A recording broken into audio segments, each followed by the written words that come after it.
அந்த 96 என்னுடைய எதிர்பார்க்காத விதமாக அரசியலில் வந்து என் பேர் ஈடுபட்டு அதில் வந்து என்னுடைய ஒரு பாத்திரம், அதில் வந்து என்னுடைய ரோல் அதில் வந்து இது பண்ணி வந்த பிறகு அப்போ வந்து என்னுடைய நட்பு மதிப்புக்குரிய பெரியவர் கலைஞர்,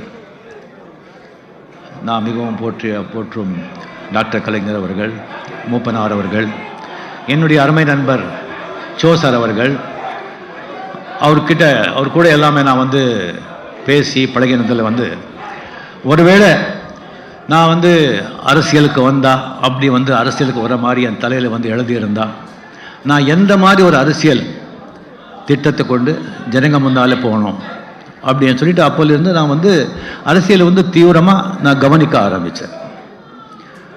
இதுக்கப்புறம் நான் வந்து அரசியலுக்கு வந்து அந்த மாதிரி எழுதியிருந்தேன். நான் வந்து எப்படி நான் அரசியல் பண்ணணும் அப்படின்னு நினச்சிட்டு இருக்கும்போது தான் 2017 வந்து 16 ஜெயலலிதா மேடம் அவங்க வந்து இறந்து 2017 வந்து கம்ப்ளீட்லி ஒரு அரசியல் ஸ்திரத்தன்மை இல்லாமல் இருந்து எப்போ வந்து ஆட்சி விழுந்துருமோ அப்படிங்கிற ஒரு சூழ்நிலையில் இருக்கும்போது என்னை வாழ வைத்த தெய்வங்களுக்காக நான் வந்து ஒரு முடிவு எடுக்கணும் அப்படின்னு சொல்லி நான் அரசியலுக்கு நான் வர்றேன் அப்படின்னு சொல்லி நான் முதல்ல நான் சொன்னேன். அப்போ சொல்லும் போதே நான் சொன்னேன், சிஸ்டம் கெட்டு போயிருக்கு, சிஸ்டமே சரி செய்யணும், அண்ட் ஜனங்க மனதில் முதல்ல வந்து மாற்றத்தை உண்டாக்கணும், அந்த மாற்றத்தை ஜனங்க மனதில் உண்டாக்கணும், அது கொண்டு வரணும், சிஸ்டம் சரி செய்யணும் அப்படின்னு. சிஸ்டம் சரி செய்யாமல் அரசியல் மாற்றம் செய்யாமல் ஆட்சி மாற்றம் நடந்தால் மீன் குழம்பு வச்ச பாத்திரத்தை அந்த பாத்திரம் கழுவாமல் சக்கரை பொங்கல் வச்சா எப்படி இருக்கும் அந்த மாதிரி தான் இருக்கும் அந்த ஆட்சி. அதுக்காக முதல்ல வந்து அரசியல் மாற்றம் கொண்டு வரணும். அந்த அரசியல் மாற்றத்துக்கு நான் வந்து சில திட்டங்களை வந்து நான் வச்சிருந்தேன். அதில் முக்கியமாக வந்து ஒரு 3 திட்டங்கள். அதில் வந்து ஒரு முக்கியமான வந்து அந்த முதல் திட்டம் வந்துட்டு இப்போ திருப்பி சொல்லியிருந்தா கூட நான் வந்து இப்போது நான் கவனித்ததில் வந்து இந்த கட்சிகளில் வந்து 2 மிகப்பெரிய கட்சிகள், டிஎம்கே, ஏடிஎம்கே. அந்த கட்சிகளை நீங்கள் பார்த்தீங்கன்னு சொன்னால் இந்த பூத் கமிட்டி திஸ்திங்கெல்லாம் அது 67,000 அதெல்லாம் தவிர 50,000க்கு மேலே, கிட்டத்தட்ட 60,000 50,000க்கு மேலே வந்து கட்சி பதவிங்க இருக்கு. அது வந்துட்டு தேர்தல் நேரத்தில் தேவை. அந்த ஓட்டு வரும், அவங்க உறுப்பினர், அவங்க ஃபேமிலி, அவங்க ஃப்ரெண்ட்ஸு அதெல்லாம் வந்து தேட்டு வரும், ஒரு ஓட்டு வரும். அட் த சேம் டைம் தேர்தல் நேரத்தில் அவங்க வந்து உழைப்பாங்க. தேர்தல் நேரத்தில் தேவை. தேர்தல் முடிஞ்ச பிறகு அது தேவையில்லை. அவ்வளோ வந்து அந்த பதவிகள் தேவையில்லை, அதன பதவிகள் தேவையில்லை. ஸோ அவங்க வந்து ஜெயிச்சு ஆட்சிக்கு வந்துட்டு என்ன பண்ணுவாங்கன்னா, நம்ம ஆளுங்கட்சி ஆளுங்க அப்படின்னு சொல்லிட்டு கம்ப்ளீட்லி டெண்டர்லேருந்து ஒரு கான்ட்ராக்ட் எடுக்கிறதுலேருந்து எல்லா விதத்துலேயும் வந்து ஊழல் நடக்கும், தப்பு நடக்கும். ஜனங்கிட்ட வந்து கரெக்டாக அந்த பணம் போகாமல் அவங்க வந்து தடுத்துறாங்க. பல பேர், நான் எல்லாரும் சொல்கிறேன், பல பேர். அது வந்து ஆட்சிக்கும் அது வந்து கெட்டது, மக்களுக்கும் ரொம்ப கெட்டது, கட்சிக்கும் கெட்டது. ஸோ அது சில பேர் வந்து அந்த கட்சி பதவிகளை தொழிலாகவே வச்சுருக்காங்க, வேறு தொழில் இல்லை, அதுதான் தொழில். ஆக நாம் வந்து ஆட்சிக்கு வந்தால் தேர்தல் நேரத்தில் வந்து எவ்வளோ பதவிகள் தேவையோ அவ்வளோ வந்து தேவை, அவ்வளோ பதவி வச்சுக்கிட்டு தேர்தல் முடிஞ்ச உடனே அத்தியாவசியமான கட்சி நடத்துறதுக்கு என்ன பதவியோ அதை மட்டும் நம்ம வச்சுக்கிறது. இப்போ வந்து நம்ம வந்து வீட்டில் வந்து கல்யாணம் செய்கிறோம், ஒரு பண்டிகை செய்கிறோம், ஒரு விழா பண்ணுறோம். அப்போ நமக்கு நிறைய சமையல்காரங்க தேவை, வேலைக்காரங்க தேவை, டைவர்ஸுங்க தேவை, நிறைய பேருங்க தேவை. அந்த விழா, அந்த பண்டிகை, அந்த கல்யாணம் முடிஞ்ச பிறகு அதே ஆளுங்களை, அந்த வேலைக்காரங்க, சமையல்காரங்க அவங்கள நம்ம வச்சு தான் இருப்போம் கிடையாது, அவங்க அனுப்பிச்சிடுறோமே. அதுக்காக இந்த பதவியில் இருக்கிறவங்க எல்லாம் வேலைக்காரங்க, சமையல்காரங்க அப்படி சொல்லி நினச்சிடாதீங்க. ஸோ அதுக்கப்புறம் தேவை கிடையாது. ஸோ எவ்வளோ வேணுமோ அவ்வளோ தான் நம்ம வச்சுக்க போகிறோம். அதுதான் வந்து நான் வந்து முதல்ல வந்து அரசியலில் வந்து ஒரு மாற்றத்தை கொண்டு வரணும்னு சொல்லி நான் வந்து திட்டம் போட்டது. 2வது, இப்போ நீங்கள் சட்டமன்றத்தில் பார்த்தீங்கன்னு சொன்னால் எல்லா 50, 55, 60, 65 ப்ளஸ் தான். 50 கீழே 45, 40 எல்லாம் வந்து விரல் விட்டு எண்ணிடலாம். அது பார்த்தீங்கன்னா வர்றவங்களே வர்றாங்க, மாற்றிட்டே இருக்காங்க. புதியவங்க கிடையாது. புதியவங்க நல்லவங்க வந்து அரசியலுக்கு வரமாட்டாங்க, சாக்கடின்னு சொல்லி ஒதுங்கி இருக்காங்க. அவ்வளோ ஈஸியாக வர முடியாது. இளைஞருங்க வந்து அவ்வளோ ஈஸியாக பதவி கிடைக்காது. அப்படி பதவி கிடைக்கணும்னு சொன்னால் அவன் எம்எல்ஏ பையனாக இருக்கணும், இல்லைன்னா எம்பி பையனாக இருக்கணும், இல்லைன்னா ஒரு கோட்டாரிசன் பையனாக இருக்கணும். அப்போ தான் கிடைக்கும். ஆக நான் வந்து என்னுடைய கட்சியில் வந்து 60லேருந்து 65%, 50 வயசு கீழே இருக்கிறவங்க, ஓரளவுக்கு படிச்சிருக்கிறவங்க, அவங்க சேர வேலையில் வந்து ஒரு நல்ல பேர் பெற்றவங்க, அவங்க தொகுதியில் அவங்க வாழ்கிற இடத்துல நல்ல கம்பீரமான கண்ணியமான பேர் பெற்றவங்க, அந்த மாதிரி ஆட்களை நான் வந்து சீட் கொடுக்குறேன். வேறு 35-40% வந்துட்டு வேறு கட்சிகளிலும் நல்லவங்க இருக்காங்க, அவங்க வாய்ப்பு கிடைக்கல. அவன் வந்து வாய்ப்பு கிடைச்சா அவன் மட்டும் நல்லது பண்ணிட்டா மற்றவங்க விடுவாங்களா? நீ மட்டும் ரொம்ப நல்லவனா அப்படின்னு விட மாட்டாங்க. அந்த மாதிரி நிறைய பேர் இருக்காங்க. அந்த மாதிரி நம்ம கட்சிக்கு வந்து விரும்புகிறவங்க, நல்ல ரெப்புடேஷன் இருக்கிறவங்க, அந்த மாதிரி ஆட்களுங்க உள்ளே சேர்த்து, அதுக்கப்புறம் வந்து 35-40% வந்துட்டு அந்த மாதிரி ஆட்கள். அதுக்கப்புறம் வெளியே வந்து நிறைய வந்து வக்கீல்ஸுங்க, ஜட்ஜஸுங்க, ஐஏஎஸ், ஐபிஎஸ், ரிட்டையர்டு, அவங்க எல்லாத்தையும் இருக்காங்க. ஒரு சமுதாயத்தில் தொகுதியில் வந்து நல்ல பேர் பணம் புகழோடு இருப்பாங்க. அவங்க ஏன் அரசியலுக்கு வரமாட்டாங்கன்னு சொல்லி ஜனங்க ஏங்கிட்டு இருப்பாங்க. அவங்கக்கிட்டையெல்லாம் நானே வந்து செப்பரேட்டாக அவங்க வீட்டுக்கு போய் கதவு தட்டி வீட்டுக்கு போய் வாங்க, சிஸ்டம் கெட்டு போயிருக்கு, சரி செய்யலாம் அப்படின்னு சொல்லி அவங்களையும் சிஸ்டங்க கொண்டு வந்து இந்த மாதிரி 35-40% வந்து ஒரு எக்ஸ்பீரியன்ஸ் பீப்புள், நல்லவங்க, 60-65 பீப்புள், பெண்களும் சேர்த்து இந்த மாதிரி ஒரு சக்தி, ஒரு மின்சாரம் மாதிரி, புது வெள்ளம், புது ரத்தம், அது சட்டமன்றத்துக்குள்ளே போயிட்டு அந்த ஆட்சி அதிகாரத்தை கையில் எடுத்துக்கணும். அதுக்கு இந்த ரஜினிகாந்த் வந்து ஒரு பாலமாக இருக்கணும்.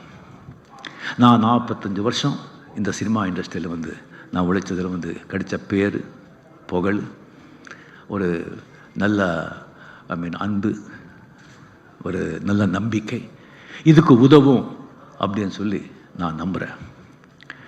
3வது ரொம்ப முக்கியமானது, நீங்கள் பார்த்தீங்கன்னு சொன்னால் எல்லா இந்தியாவில் வந்து தேசிய கட்சிகளை தவிர எல்லா மாநில கட்சிகளையும் ஆட்சிக்கு அவர் தான் தலைவர், கட்சிக்கும் அவர் தான் தலைவர், முதலமைச்சரும் அவர் தான், கட்சிக்கும் அவர் தான் தலைவர். இப்படி இருக்கும்போது எலெக்ட் ஆகிட்டு பதவிக்கு வந்த பிறகு 5 வருஷம் மக்கள் ஒன்றும் கேட்க முடியாது, அவங்கக்கிட்ட கேள்வியே கேட்க முடியாது.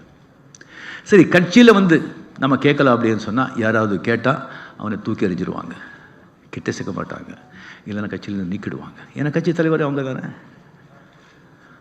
ஆக கட்சிக்கு ஒரு தலைமை, ஆட்சிக்கு ஒரு தலைமை. கட்சி என்ன கொள்கைகள் தான் கட்சி. அதுக்கப்புறம் வந்து அந்த கொள்கைகளை வச்சுக்கிட்டு ஜனங்கக்கிட்ட நம்ம வாக்குறுதி கொடுக்குறோம், இது பண்ணுறோம், அது கூட வாக்குறுதி கொடுக்குறோம், அதுக்கு வந்து தேர்தலை சந்திக்கிறோம், அதுக்கு தான் ஜனங்க வந்து ஓட்டு போடுறாங்க. ஸோ அந்த வாக்குறுதிகளை நிறைவேற்றணும். அண்ட் எல்லா துறையில் இருக்கிற அனுபவம் உள்ள வல்லுநர்களை வச்சு ஒரு குழு உருவாக்கி, கவுன்சில் ஆஃப் எக்ஸ்பர்ட்ஸ், அதில் வந்து கட்சி தலைவனை அதுக்கு தலைவனாக இருந்து இந்த கொடுத்த வாக்குறுதிகள் இந்த குழு வந்து பரிந்துரை செய்கிறத வந்து செயல்படுத்தணும்.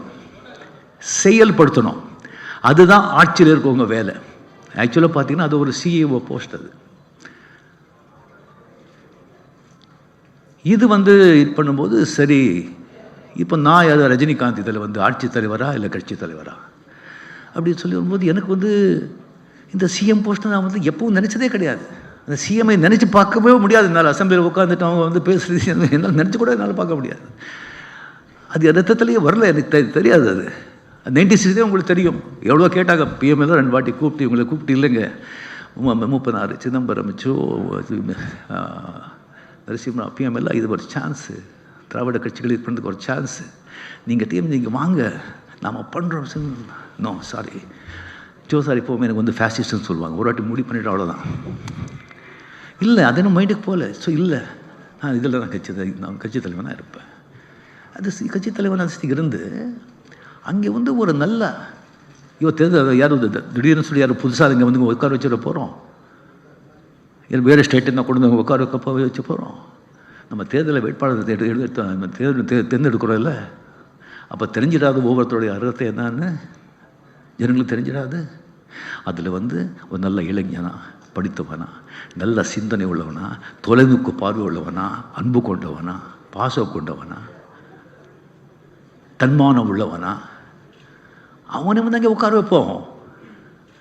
அவரை உட்கார வைப்போம். இது வந்து உட்கார வச்சுட்டு வந்து அவங்களுடைய வேலை என்ன? இது வந்து கவர்ன் பண்ணுறது. அண்டு நம்ம கட்சி தலைவர் வந்து கட்சி வந்துட்டு எதிர்கட்சி மாதிரி என்ன தப்பு செஞ்சால் கூட முதல்ல நம்ம சுட்டி காட்டுவோம். யார் தப்பு செஞ்சால் கூட அது கரெக்ட் செய்வோம், திருத்துவோம். அப்படி இல்லைன்னு சொன்னால் பதில் இருந்து தூக்கி எறிவோம். கட்சி தலைமை அதே மாதிரி அவங்களுடைய அன்றாட பணிகளில் அவங்களுடைய வந்து கவர்னன்ஸில் நாம் தலையிட மாட்டோம். என்ன ஒரு பவர் சென்டர், அது ஒரு பவர் சென்டர், இது ஒரு பவர் சென்டர், ஒரு பேரலல் கவர்மெண்ட் நடத்துகிற மாதிரி அது கிடையாது. அது கிடையாது. அண்ட் கட்சி ஆளுங்க யாருமே வந்துட்டு அவங்கள வந்துட்டு யாருமே டிஸ்டர்ப் பண்ணக்கூடாது. அதை நம்ம பார்த்துக்கிறோம். அண்ட் வந்து கட்சி இந்த விழாக்கள், இப்போ பெரிய பெரிய லீடர்ஸ் வந்து அவங்க இறந்து போகிறாங்க, பிறந்த நாள், நினைவு நாள், அங்கெல்லாம் போய் மாலை போடுறதோ விழா நடத்துறதோ அதுக்கு வந்து ஆட்சியாளர் வர வேண்டிய அவசியம் இல்லை. அது கட்சி பார்த்துக்கும். கட்சிகளோட கல்யாணம் திஸ்திங் அது சம்மந்தப்பட்டவங்க வந்தால் போதும், வேறு யாரும் திஸ்திங் வர வேண்டிய தேவையில்லை. இதுதான் என்னுடைய திட்டம். சரி, இது வந்து நம்ம முதல்ல இப்படி இது ஜனங்க வந்து இதை லைக் பண்ணுவாங்க, இது விரும்புவாங்க, எல்லாம் அப்ரிஷியேட் பண்ணுவாங்க, மாற்று அரசியல் தானே கேட்குறாங்க அப்படின்னு சொல்லிட்டு நான் ரொம்ப கான்ஃபிடென்ட்டாக இருந்தேன். நான் ஒரு படத்தில் ஆக்ட் பண்ணும்போது கூட ஒரு கதையை வந்து நான் வந்து சினிமா கதை சொன்னால் கூட நான் 10 பேர்கிட்ட நான் சொல்லுவேன். இவ்வளோ பெரிய எலெக்ஷன், கோடி 7 கோடி மக்களுடைய வாழ்க்கை, இதுக்கு திட்டம் சொன்னால் வந்து அது வந்து எத்தனை பேர்கிட்ட நம்ம சொல்லணும். பட் இப்போ வந்து செவருக்கெல்லாம் காது இருக்குது, சொன்னால் எங்கே எப்படி ஒளி போகுதுன்னு தெரியாது. அதனால் அப்படி எனக்குள்ளேயே வச்சுக்கிட்டு காலம் நெருங்க நெருங்க நெருங்க நெருங்க தேர்தல் நேரம் வருங்க கொஞ்சம் கொஞ்சமாக வந்து சில இளைஞர்கள், சில அரசியல்வாதிகள், சில எம்பிஸ், சில எம்பிஸ் எனக்கு தெரிஞ்சவங்க, சில பத்திரிகை ஆளுங்க, சில வந்து அனலிஸ்ட்டு, சில அரசியல் விமர்சகர்கள், சில எனக்கு தெரிஞ்ச சில ஜட்ஜஸ், ஐஏஎஸ் எல்லாம் அவங்ககிட்ட வந்து நான் வந்து இது திட்டங்களாக சொன்னேன். நான் எனக்கு ரொம்ப ஆச்சரியமாக இருந்தது. அரசியல்வாதிங்க வந்து 3 திட்டமும் ஒத்துக்கலை. என்னங்க நீங்கள் கட்சி பதவி இல்லைன்னு சொல்கிறீங்க, கட்சி பதவி இல்லைன்னு சொன்னால் யாரும் வருவாங்க, பதவி இல்லைன்னு சொன்னால், இல்லை பதவிக்கு தானே வர்றாங்கன்னு சொன்னால் வேண்டாம், பதவிக்காக வர்றவங்க வேண்டவே வேண்டாம், பொது சேவைக்கு வர்றவங்க ஓகே வச்சுங்க, அவ்வளோதான். இல்லைங்க அது சரி, நீங்கள் 50 வயசு கீழே அப்படின்னு சொல்கிறீங்க, அவங்களுக்கு தான் கொடுக்குறேன்னு சொல்லி உங்கள் மண்டலத்தில் வந்து அத்தனை பேர் திசைங்க இருக்காங்களே, 50க்கு மேலே இருக்காங்களே, 45 வருஷமும் வந்துட்டு இருக்காங்களே. ஸோ நீங்கள் நானே பதவி வேண்டாம்னு சொல்கிறேன். அப்போ நீங்களும் பதவி இல்லைன்னு சொன்னால் வரணும், நாட்டுக்கு நல்லது நடக்கணும்னு சொன்னால் நீங்களும் வரணும். அது 3வது வந்து ஒத்துக்கவே இல்லை யாருமே. நீங்கள் சிஎம் இல்லைன்னு சொன்னால் அது நீங்கள் விட்டுடுங்க. ஸோ இளைஞருங்க சில பேர் ஒத்துக்கிட்டாங்க, அவ்வளோதான். யாருமே வந்துட்டு இல்லைங்க. நீ அது வந்து ஃபர்ஸ்ட் ஆஃப் ஆல் உங்கள் ஃபேன்ஸ் ஒத்துக்க மாட்டாங்க, ஜனங்களும் ஒத்துக்க மாட்டாங்க. அது வந்து இப்போ வந்து அந்த பழகிடுச்சு. கட்சி லீடர்னு சொன்னால் அவர் தான் சிஎம், அவர் தான் லீடர், அவர் தான் தலைமை பதவி, அவர் தான் வந்து சிஎம் ஆகணும்னு பார்க்குறாங்க. இது அழகு பார்க்குறது எனக்கு அரசியலில் பிடிக்காத ஒரு வார்த்தை. அவன் வந்து எம்பி அழகு பார்க்கணும், எம்எல்ஏ அழகு பார்க்கணும், மினிஸ்டர் அழகு பார்க்கணும், என்ன அழகு பார்க்கறது, வேலை பார்க்கணும். இது வந்து எனக்கு வந்து ரொம்ப எனக்கு தூக்கி வாரி போட்டுச்சு. நான் இத்தனை வருஷமாக நினச்சிட்டு இருந்தேன், இப்படி சொல்கிறாங்களே, நம்ம அனௌன்ஸ் பண்ணிட்டோமே என்ன பண்ணுறது அப்படின்னு சொல்லி, சரி நம்ம கட்சி, சரி நம்ம மன்றம் செயலாளர்களை கூப்பிடலாம், அவர்கிட்ட நம்ம சொல்லலாம், அவங்கள நம்ம கன்வின்ஸ் பண்ணலாம் அப்படின்னு செயலாளர்கள் கூட்டத்தை நான் கூப்பிட்டேன். கூப்பிட்டு இதை முதல்ல 2 நம்மக்கிட்ட நான் சொல்லலை. ஏன்னா முதல்ல 1 சொன்னால் என்னடா கட்சியில் பதவி இல்லை, அதுக்கப்புறம் இத்தனை வருஷம் அப்படின்னு சொன்னால் அப்படியே ஏறிட்டே வரும் கோபம். எப்படி கவர்மெண்ட் வந்து 370 முத்தலாக்கு, ராமர் மந்திர், அதுக்கப்புறம் உடனே சிஏஏ அதெல்லாம் பண்ண உடனே அந்த கோபம் எல்லாம் ஒரே வாட்டி வந்துடுச்சு சிறுபான்மை மக்களுக்கு. ஸோ வேண்டாம், படிப்படியாக ஓன்லி 3வது இம்பார்ட்டண்ட் அது மட்டும் நான் சொன்னேன். இந்த மாதிரி நான் வந்து சிஎம் கேரக்டர் இல்லைன்னு சொன்ன உடனே அஃப்கோர்ஸ் நான் வந்து சிங்கனாக இருந்தால் கூட டெஃபினட் நானே ஒத்துக்க மாட்டேன். இது வந்து அதை எல்லோரும் ஒத்துப்பாங்கன்னு சொல்லி எனக்கு வந்து தெரியும். பட் அட்லீஸ்ட் ஒரு 10% 15% வந்து அவங்கள வந்து இல்லைங்க அது என்ன சொல்கிறாங்க கேட்கலாம் அப்படின்னு சொல்லி இது பண்ணாங்க சொல்லி ஒரே வந்து அது வந்து எனக்கு பிடிக்கல. ஏன்னா ஒழுக்கம் ஒழுக்கம் தான் சொல்லிட்டு இருக்கேன். நான் பேசலாம், பேசலாம். ஒழுக்கமே திஸ்திங் இல்லாமல் அது வந்து அன்றைக்கி ரொம்ப எனக்கு வந்து அவ்வளோ அதிருப்தியாக இருந்தது. அதாவது தொண்டவங்களை யார் தலைமை சொல்கிறது யார் கேட்குறாங்களோ அவன் தான் தொண்டவன் சொல்கிறதெல்லாம் கேட்குறவங்களாம் தலைவன் இல்லை. அதுதான் நான் வந்து சொன்ன வழியை வந்து இப்படி இருக்குது இதாச்சு அப்படின்னு சொல்லிட்டு.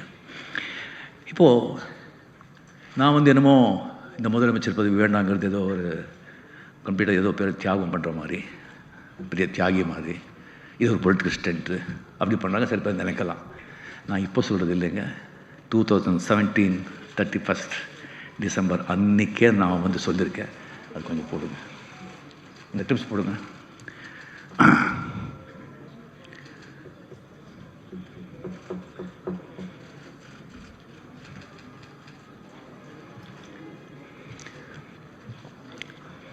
என்னாச்சு?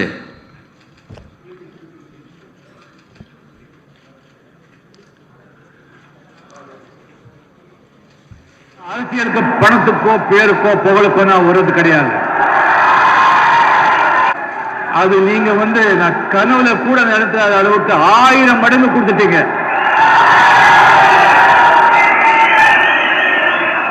பதவிக்கு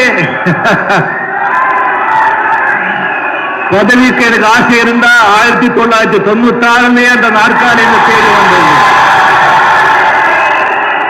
அது வேண்டான்னு தள்ளி வச்ச.